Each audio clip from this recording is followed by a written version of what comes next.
Hello, and welcome back to another Gotcha Deadline update. Let's get started with Genshin Impact, which only has 1 week left until 5.1. Nearly all of Genshin events end just before the update, so only 7 days left to collect all of these rewards. Start off with the banner. Currently, we are running Kanich and Raiden for 7 more days. Also, their trials for 40 Primos total if you do both of them. Mementos of that event with 6 days left, but it won't be fully open for 2 more days. You can do the whole thing in probably about 15 minutes or less. So just wait until 2 days from now whenever it's fully available, and then just sit down and do the entire thing. There are also 2 event tabs related to the Archon story. This story, of course, is permanent, but the 560 bonus Primogems are only available if you do the story quest before the 5.1 release in 7 days. There's also a thank you gift that we're getting in the mail for a total of 1,600 Primogems. It's 4 separate instances of 400 Primogems plus some bonus rewards. Even though we've already received all 4, as long as you log in between now or just anywhere between now and the 7th, you instantly obtain all 1,600 Primogems and the bonus rewards. You don't have to do 4 separate days or anything like that. The last event that is still running until the 7th is the free 5-star selector for the standard banner 5-star that you want. You can just pick whichever one you want and get them instantly. The battle pass will be coming to a close in 5 days. Even if you don't care about the battle pass, you might want to click on that This Battle Pass Period section of the battle pass. There's a section in there about leveling up 5-star artifacts to obtain some Primogems. Honestly, you need to be leveling up those 5-star artifacts anyway, so you might as well get some free Primogems while you're at it. The Imaginarium Theater just reset, which means stop by and get your Primos and other goodies such as the poses. We have 4 new poses featuring Venti, Toma, Mika, and Navia, which is the best one of the 4. Honestly, all 4 of them are kind of boring. Actually, all of these are pretty boring and underwhelming, except for Raiden Shogun, just because she gets to have Muso-ishin.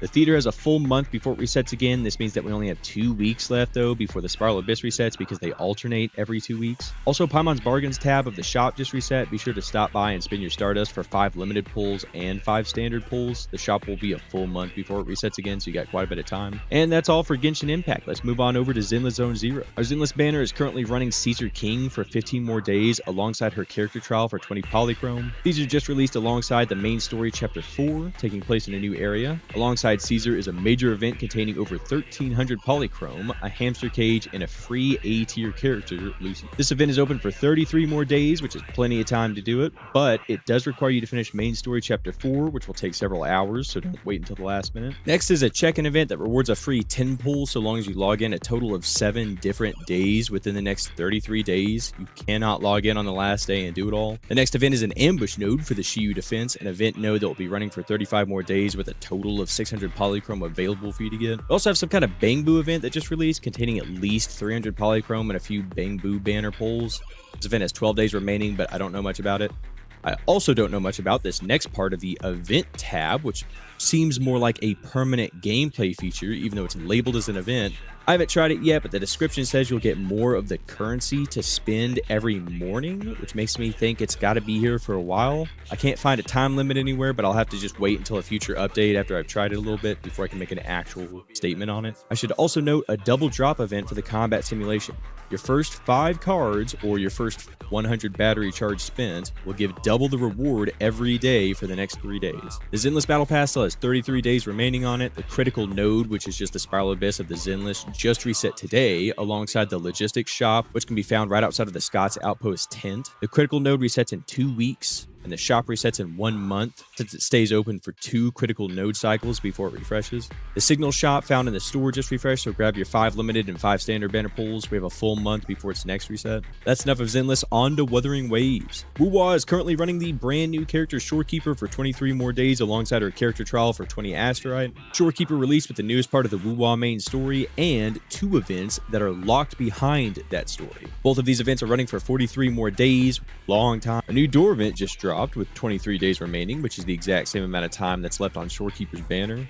It'll most likely be similar to the past door events, and it yields 600 Asterite. Next is the Parade of Stars event. The rewards are a small refund towards the resources you have to spend to do that very thing. I was lucky enough to pull Shorekeeper, so I will be fully leveling her within the next 43 days of the event period to get a massive value refund on all of the resources I have to spend. The final event is a check-in event that rewards 5 limited banner pulls and 5 standard banner pulls across 7 days. It has 42 days remaining, but again, you have to log in 7 different days total. The WoW Battle Pass still has 42 days remaining, and the Tower of Adversity, which is just the Spiral Abyss for Wuthering Waves, just reset, along with its shop, which can be found in the Points Shop section of the Cash Shop. There are 12 days remaining on the Tower and 30 on the shop refresh. I believe it's similar to Zenless. The shop refreshes every other cycle of the actual Tower of Adversity refresh. The item exchange tab of the shop refreshed recently and shares the 43-day timer with the bigger events. Be sure to stop by and spend your oscillated coral to receive 7 of each kind of banner pull. And finally, we have the weeklies. All of the weeklies for all 3 of these games reset every Monday morning. This means all of their battle passes, Monday morning, if you care to do the battle pass and you want to do the battle pass weekly section, they all reset at the same time.